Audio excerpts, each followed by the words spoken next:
There is a quiet myth that destroys more relationships than betrayal ever could, and it hides in plain sight within the ordinary routines of everyday life. It is not the myth of dramatic cruelty, explosive arguments, or unforgettable acts of obvious harm. Instead, it is the myth that small things do not matter. That the quiet, repetitive moments of disregard, the ones that do not provoke shouting, the ones that do not immediately break trust, the ones that do not leave visible scars, somehow carry no real weight. But relationships are not defined by grand gestures or rare moments of heroism. They are defined by patterns, by repetition, by the silent accumulation of choices that either affirm or erode the sense of equality between two people.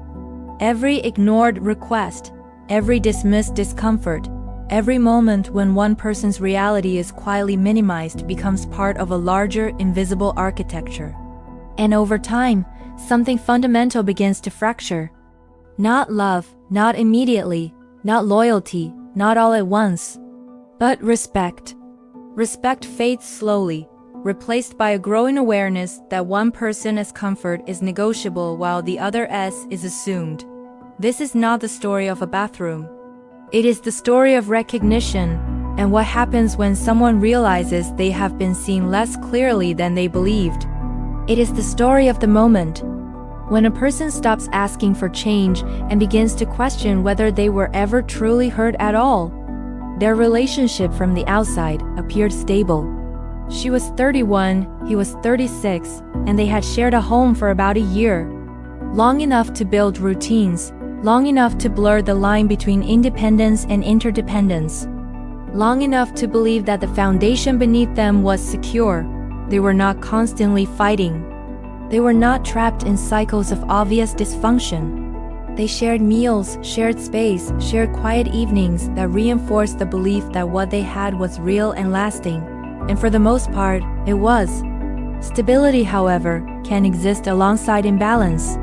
Because stability is not proof of equality. It is simply proof that both people have learned how to exist within the structure that currently exists. The imbalance revealed itself through repetition, through something so mundane it barely registered at first. After he used the bathroom, he often left behind small evidence of his presence, stains on the seat, splashes on the floor.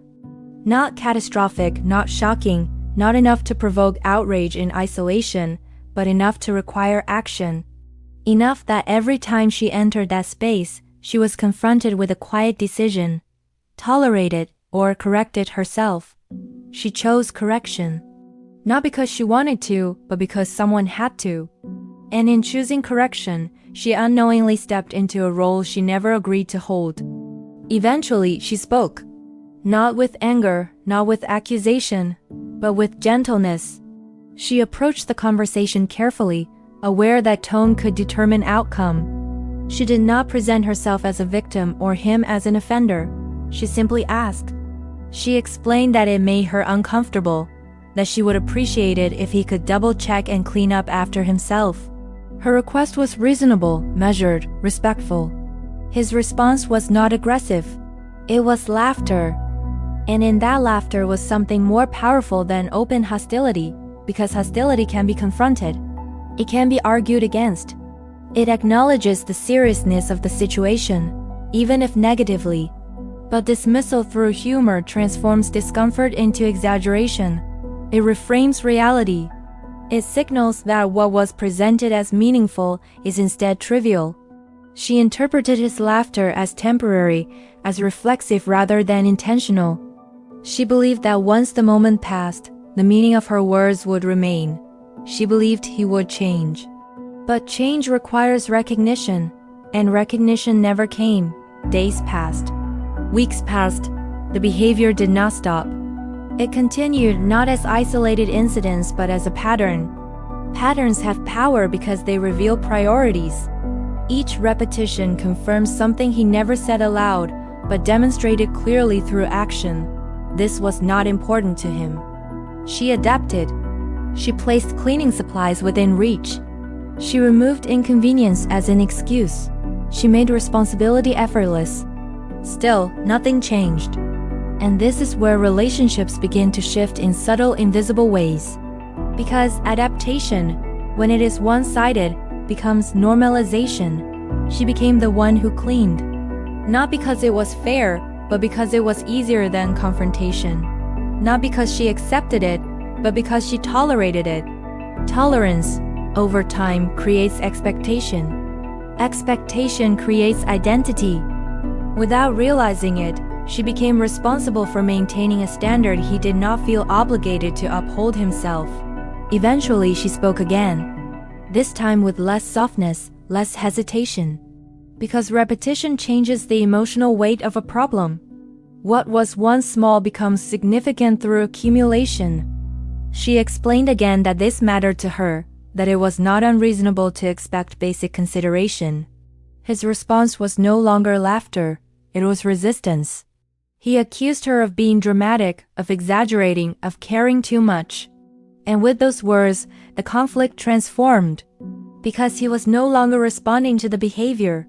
He was responding to her reaction. By labeling her concern as excessive, he shifted the center of the conflict away from his actions and onto her perception.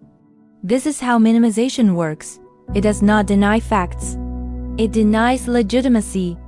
It transforms a reasonable boundary into an emotional flaw. The final moment did not arrive suddenly.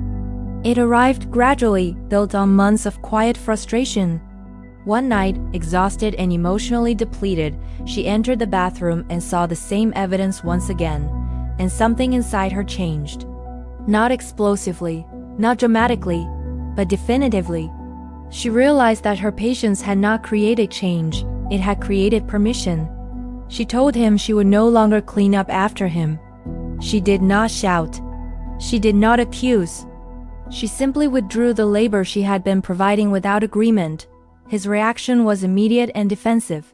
He accused her of disrespect, of treating him like a child, of damaging the harmony of their home. But harmony built on imbalance is not harmony, it is compliance.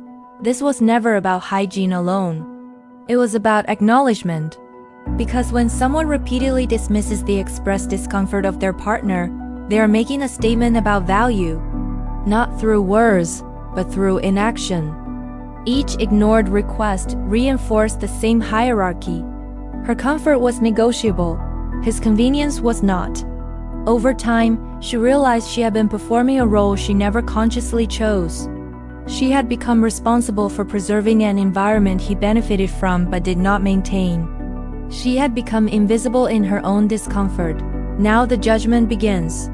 Some will argue that this was a minor issue, that relationships require tolerance, that no one is perfect. Others will argue that this was never minor at all, that patterns of dismissal reveal deeper incompatibility. Some will see this as a communication failure. Others will see it as a failure of respect. Both interpretations contain truth. But the critical question remains unchanged, not whether the bathroom was dirty, but whether her voice mattered.